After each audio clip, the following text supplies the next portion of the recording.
88% score होता विद्यार्थ्याचा। Category कोणती होती? EWS। लास्ट इयर सिच्युएशन आहे ॲडमिशन प्रोसेसमधली। झालं असं की विद्यार्थ्याचा 88% स्कोर होता, त्याला डॉक्युमेंट व्हेरिफिकेशन केलं, व्यवस्थित सगळी डॉक्युमेंट्स व्यवस्थित आहेत असं सांगण्यात आलं, त्याला डॉक्युमेंट व्हेरिफिकेशनचा स्टॅम्पसुद्धा मिळाला। त्यानंतर कॅप ॲडमिशन प्रोसेस स्टार्ट झाली। कॅप राऊंडमध्ये मनासारखं हवं ते कॉलेजसुद्धा मिळालं आणि कॅटेगरीचा बेनिफिट होऊन त्याला मनासारखी ब्रँचसुद्धा मिळाली। ॲडमिशन घ्यायला ज्यावेळी विद्यार्थी गेला, ॲडमिशन घेताना तिथल्या कॉलेजने सांगितलं की जे तुमचं EWSचे सर्टिफिकेट आणले ते व्हॅलिड नाही आहे। आता विद्यार्थ्याचं सुद्धा कन्फ्यूज झालं की माझं डॉक्युमेंट व्हेरिफिकेशन जे स्क्रुटिनी सेंटरवरती होतं ते ऑफलाईन, ते त्यांनी सांगितलं की तुमचे डॉक्युमेंट सगळे व्यवस्थित आहेत आणि कॉलेज म्हणते की आता आमच्या तुमचं ॲडमिशन होऊ शकत नाही कारण का तुमचं डॉक्युमेंट आहे ना ते चुकीचं आहे। आता त्या विद्यार्थ्याच्या पालकांनी मला कॉल केला की लास्ट इयरची ही सिच्युएशन आहे की सर असा इश्यू झाला आहे की ते डॉक्युमेंट रिजेक्ट केलं आहे त्यांनी। ठीक आहे, मग त्यावेळी डॉक्युमेंट्स मला पाठवलं। EWS डॉक्युमेंटमध्ये 2 फॉर्मॅट असतात, एक सेंट्रल गव्हर्नमेंटचा आणि दुसरा महाराष्ट्र गव्हर्नमेंटचा। आता CET सेल थ्रू जर ॲडमिशन व्हावं असेल तर तुम्हाला महाराष्ट्र गव्हर्नमेंटचा प्रोफॉर्मा 5 फॉर्मॅटमध्ये जो डॉक्युमेंट दिला आहे तो EWS कॅटेगरीचा डॉक्युमेंट लावतो। तर आता इश्यू काय झाला, महाराष्ट्र गव्हर्नमेंटने लास्ट इयर SEBC रिझर्वेशन लागू केल्यामुळे EWSचे जे EWSचे दाखले आहेत ते देणंच बंद करून टाकले आणि त्या मुलाकडे जो दाखला होता तो होता सेंट्रल गव्हर्नमेंटचा। त्यामुळे कॉलेज सुद्धा बरोबर होतं की डॉक्युमेंट आहे ते इनव्हॅलिड आहे। मग चूक कुणाच्या यामध्ये? सगळ्यात महत्त्वाची आणि इम्पॉर्टंट गोष्ट काय, सगळ्यात मोठी चूक आहे त्या डॉक्युमेंट व्हेरिफिकेशन करणाऱ्या स्क्रुटिनी सेंटरची। कारण का त्याच वेळी त्या विद्यार्थ्याला त्यांनी थांबवणं आवश्यक होतं, तुझं डॉक्युमेंट व्यवस्थित नाही आहे। कारण का जर त्यांनी ती चूक त्यावेळी लक्षात आणून दिली असती तर त्या मुलानं ओपन थ्रू तरी ॲटलिस्ट ॲडमिशन कोणत्या ना कोणत्या कॉलेजमध्ये घेतलं होतं। आता सीट होती रिझर्वेशन कॅटेगरीची, त्यामुळे ती सीट साहजिकच कॅन्सल झाली आणि मुलाला पुन्हा स्पॉट ॲडमिशनला जावं लागलं। ही रिअल सिच्युएशन आहे लास्ट इयर ॲडमिशन प्रोसेसची। यासाठी सांगतोय की लिटरली बाळांनो एका डॉक्युमेंटसाठी तुमचं ॲडमिशन कॉलेजमधून कॅन्सल होऊ शकतं। या गोष्टी होऊ नयेत यासाठी आजचा हा व्हिडिओ बनवतोय की MST CET साठी तुमच्या कॅटेगरीनुसार कोणकोणते डॉक्युमेंट्स लागतात ती सगळी मी सांगणार आहे। त्यामुळे आजचा जो व्हिडिओ आहे ना, शक्य असेल तर आपल्या पेरेंट्ससोबत सुद्धा बघा आणि जे डॉक्युमेंट्स आहेत त्याचे स्क्रीनशॉट काढून ठेवा आणि ती डॉक्युमेंट्स तुमची व्यवस्थित बाळगून रेडी ठेवा। त्यामुळे मोस्ट इम्पॉर्टंट व्हिडिओ आहे, कुणीही मिस करायचं नाही आहे। आता तुमच्याकडे CET एक्झाम संपल्यानंतर पुढचा 1 महिना शिल्लक आहे, रिझल्ट लागायला 28 दिवस आहेत। या वेळेमध्ये सगळ्या मुलांना डॉक्युमेंट्स तयार ठेवायचे आहेत आणि डॉक्युमेंट्सला अप्लाय तरी करायचं आहे। ठीक आहे, तर सगळ्यांना नमस्कार, मी संदीप मिलके। तर चॅनलवरती जर नवीन असाल ना, पहिली गोष्ट चॅनलला सबस्क्राईब करा, कारण का पूर्ण तुमच्या कॅप ॲडमिशन प्रोसेसचा जो कंटेंट आहे ना याच चॅनलवरती अपलोड होणार आहे। आणि दुसरी गोष्ट, डिस्क्रिप्शन बॉक्समध्ये मी व्हॉट्सॲप ग्रुपची लिंक दिलेली आहे, त्याला नक्की जॉईन व्हा। आणि तिसरी आणि इम्पॉर्टंट गोष्ट काय आहे, तर मी काय केलं आहे तर एक गुगल फॉर्म सर्क्युलेट करतोय, तो फॉर्म मी डिस्क्रिप्शन बॉक्समध्ये देतोय। त्याच्यामध्ये तुमच्या शिफ्टची एक्झामची डिफिकल्टी लेवल कशी होती याचा डेटा मला हवा आहे, कारण का तुमच्या शिफ्टचं marks versus percentile toppers analyse करता येण्यासाठी तो शिफ्ट वाईज डिफिकल्टीचा जो डेटा आहे तो खूप इम्पॉर्टंट आहे। त्यामुळे सगळ्या मुलांनी न चुकता डिस्क्रिप्शन बॉक्समध्ये जो डिफिकल्टी लेवलचा फॉर्म दिला आहे तो भरा। शॉर्ट फॉर्म आहे, 2-4 क्वेश्चन्स विचारले आहेत, पेपर कसा होता वगैरे तेवढा भरायचा आहे। तर सगळ्यांना नमस्कार, सुरुवात करूया आजच्या नवीन व्हिडिओला।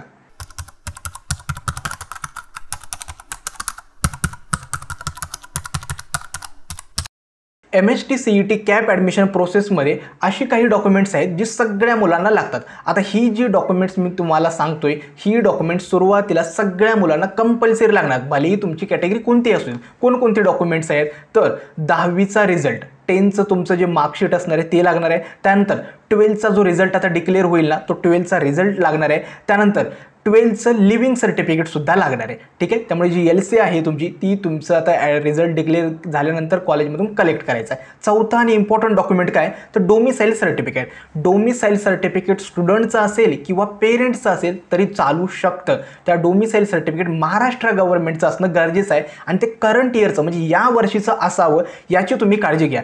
जर डोमिसाईल सर्टिफिकेट नसेल तर विद्यार्थ्याचं बर्थ सर्टिफिकेट किंवा विद्यार्थ्याचं लिव्हिंग सर्टिफिकेट सुद्धा चालू शकतं। त्यामुळे डॉक्युमेंट नंबर 4 काय आहे डोमिसाईल सर्टिफिकेट महाराष्ट्र गव्हर्नमेंटचं जे यावर्षी करंट इयरचं असावं, ते विद्यार्थ्याचं किंवा पालकांचं दोघांचंही चालू शकतं. ते जर नसेल तर विद्यार्थ्याचं बर्थ सर्टिफिकेट किंवा विद्यार्थ्याचं लिव्हिंग सर्टिफिकेट ज्याच्यावरती place of birth in Maharashtra असं मेन्शन केलेलं असावं. हे असणारे 4थं डॉक्युमेंट. आता 5वं डॉक्युमेंट काय? आधार कार्ड. पूर्ण प्रोसेसमध्ये आधार कार्ड कुठेही लागत नाही, परंतु सोबत असावं. सगळ्या मुलांनी काय करा, आधार कार्ड जे आपलं असेल ना ते अपडेट करून घ्या, कारण का ज्यावेळी पुढे जाऊन तुम्ही महाडीबीटीचे स्कॉलरशिपचे फॉर्म वगैरे भरणार आहात ना, त्यावेळी आधार कार्ड अपडेट असणं गरजेचं आहे. त्यामुळे फोटो असेल, तुमचे फिंगरप्रिंट्स असेल, मोबाईल नंबर असेल, ते सगळे तुमचे लिंक करून ठेवा. त्यानंतर 6वं डॉक्युमेंट आहे ना ते इन्कम सर्टिफिकेट आहे. इन्कम सर्टिफिकेट बाळांनो SC कॅटेगरी आणि ST कॅटेगरी दोन्ही कॅटेगरीला लागू होत नाही. बाकी सगळ्या कॅटेगरीसाठी इन्कम सर्टिफिकेट आहे ते पाहिजेच. आणि इन्कम सर्टिफिकेटवरती जे इन्कम आहे ते बिलो 8 लाख असावं. आता ज्या विद्यार्थ्यांचं उत्पन्न 8 लाखापेक्षा जास्त आहे त्यांना इन्कम सर्टिफिकेटची गरज नाही आहे. ज्यांचं उत्पन्न 8 लाखापेक्षा कमी आहे अशा सगळ्या मुलांना इन्कम सर्टिफिकेट लागतं, फक्त SC आणि ST कॅटेगरीच्या मुलांसाठी लागत नाही. त्यानंतर गॅप सर्टिफिकेट. ज्या मुलांनी मागच्या वर्षी गॅप घेतलाय म्हणजे 1 वर्ष ड्रॉप झाले अशा मुलांनी गॅप सर्टिफिकेट बनवा. गॅप सर्टिफिकेट म्हणजे वगैरे काही नसतं, एक 500 रुपयाचा स्टॅम्प पेपर असतो, त्याच्यावरती इतकंच लिहिलेलं असतं की या विद्यार्थ्यांनी या स्पेसिफिक टाईममध्ये शिक्षणामध्ये म्हणजे गॅप घेतलाय, त्यामुळे पहिला पुढील शिक्षणासाठी काही अडचण होते. कुठल्याही तुम्ही माई सेवा केंद्र किंवा जवळच्या माई सेतू केंद्रावरती जर गेलात ना तर ते लवकर बनवून देतात, किंवा कुठल्याही नोटरी ऑफिसरकडे जरी गेलात ना तर ते गॅप सर्टिफिकेट बनवून देतात. तर काही वेगळं डॉक्युमेंट नसतं. त्यानंतर JEE आणि CETचा स्कोर कार्ड आणि आधार लिंक्ड नॅशनलाइज बँक अकाउंट हे सुद्धा कंपल्सरी नाही आहे, मात्र हे बनवून घ्या. एका नॅशनलाइज बँकेमध्ये तुमचं अकाउंट ओपन ठेवा. का? कारण का ज्यावेळी पुढे जाऊन तुम्ही कोणत्याही स्कॉलरशिपचा बेनिफिट वगैरे घ्याल ना त्यावेळी ते उपयोग होणार आहे. आय होप तुम्हाला ही जी कॉमन डॉक्युमेंट्स आहेत ना ती सगळ्या मुलांना कंपल्सरी आहे, जी तुम्हाला लागणारच आहेत प्रोसेसमध्ये. आता येतो कॅटेगरी वाईज डॉक्युमेंट्स कोणकोणते आहेत. तर OBC, SBC, NT आणि VJDT या कॅटेगरीच्या विद्यार्थ्यांनी लक्षात ठेवा, तुम्हाला 3 डॉक्युमेंट्स इम्पॉर्टंट आहेत. कास्ट सर्टिफिकेट, कास्ट व्हॅलिडिटी आणि नॉन क्रिमी लेअर सर्टिफिकेट याच्यापैकी एकही डॉक्युमेंट तुमच्याकडे नसेल तर तुम्ही त्या कॅटेगरीचा बेनिफिट घेऊ शकणार नाही. तुम्ही डायरेक्टली ओपनमध्ये कन्वर्ट व्हाल. ठीक आहे. आता ही जी डॉक्युमेंट्स आहेत कास्ट सर्टिफिकेट, व्हॅलिडिटी वगैरे ही डॉक्युमेंट्स स्टेट गव्हर्नमेंटची लागतात, सेंट्रलची नाही. पुन्हा एकदा सांगतोय, डॉक्युमेंट्स बनवून घेताना स्टेट गव्हर्नमेंटचीच बनवून घ्या. कास्ट सर्टिफिकेट, व्हॅलिडिटी आणि नॉन क्रिमिनल सर्टिफिकेट. आता SC आणि ST कॅटेगरीची जी मुलं आहेत ना कास्ट सर्टिफिकेट आणि कास्ट व्हॅलिडिटी ही 2 डॉक्युमेंट्स लागणार आहेत. तर ओपन मराठा कॅटेगरीच्या मुलांनी काळजी घ्यायचं आहे. SC BC रिझर्वेशन आहे ते लास्ट इयरपासून स्टार्ट झाले, त्यामुळे जे विद्यार्थी SC BC किंवा मराठा कॅटेगरीचे आहेत त्यांनी काय करायचं, SC BCचं caste certificate, non criminal certificate आणि कास्ट व्हॅलिडिटी ही तिन्ही डॉक्युमेंट्स तुम्हाला लागणार आहेत. ठीक आहे. आता EWS कॅटेगरीच्या मुलांनी काळजी काय करायची, सगळ्या मुलांना महाराष्ट्र स्टेट EWS लागतो. EWS आता इश्यू करणं मे बी बंद झालं असेल तरी सुद्धा तुमच्या इथलं जे तहसील ऑफिस असेल तिथे चौकशी करा की EWSचा जो डॉक्युमेंट आहे तो अवेलेबल होतोय का. जर अवेलेबल होत असेल तर EWS कॅटेगरीच्या मुलांनी महाराष्ट्र स्टेट गव्हर्नमेंटचा प्रोफॉर्मा 5, आता प्रोफॉर्मा 5 वगैरे काय असतो, CET सेलच्या ऑफिशियल डॉक्युमेंटमध्ये तो प्रोफॉर्मा 5 दिलाय. हवं तर मी आपल्या जो व्हॉट्सअप ग्रुप आहे त्याच्यावरती सुद्धा सेंड करतो. प्रोफॉर्मा 5 जो असतो त्या फॉर्मॅटमध्येच ते डॉक्युमेंट असावं for EWS category. I hope तुम्हाला ही गोष्ट समजली असेल. आणि आणखीन एक गोष्ट सांगायचं आहे, ही जे आता मी डॉक्युमेंट सांगितले आहेत caste certificate, validity, non criminal हे कधी लागणार आहेत, ज्यावेळी आपली कॅप रजिस्ट्रेशन प्रोसेस स्टार्ट असते त्यावेळी तुम्हाला डॉक्युमेंट व्हेरिफिकेशन प्रोसेस असते. म्हणजे तुम्हाला सगळी डॉक्युमेंट्स अपलोड करावी लागतात आणि ती डॉक्युमेंट्स अपलोड करून एका कॉलेजमध्ये तुमच्या डॉक्युमेंटचं व्हेरिफिकेशन होतं. आता त्यावेळी एखादं ॲडमिशन म्हणजे डॉक्युमेंट वगैरे नसेल ना काही हरकत नाही. जर एखादं डॉक्युमेंट नसेल ना तरी त्यांनी तुम्ही अप्लाय केलेले टोकन रिसिप्ट लागते. त्यामुळे सगळ्या मुलांनी ॲटलिस्ट या डॉक्युमेंट्सला अप्लाय करा. ती टोकन रिसिप्ट जी मिळते ना त्यावरती तुमचं जे टेम्पररी ॲडमिशन आहे ते तरी होऊन जाईल. मात्र अप्लाय नक्की करा, कारण का ते खूप गरजेचं आहे. जर डॉक्युमेंट एखादं नसेल तर बाळांनो तुमचं ॲडमिशन कॅन्सलसुद्धा होऊ शकतं. कारण का ज्यावेळी तुम्ही कॉलेजमध्ये ॲडमिशन घेणार आहात त्यावेळी सगळी ओरिजिनल डॉक्युमेंट्स ते ठेवून घेतात. त्यामुळे आता वेळ किती आहे, CETच्या रिझल्टपर्यंत 1 महिना आणि तिथून 1 महिना म्हणजे जवळजवळ 2 ते 2.5 महिने आहेत ओरिजिनल डॉक्युमेंट्स तुम्हाला मिळवायला. त्यामुळे काळजी घ्या. जेवढी डॉक्युमेंट्स आता सांगितले ती सगळी तुमच्याकडे असावीत.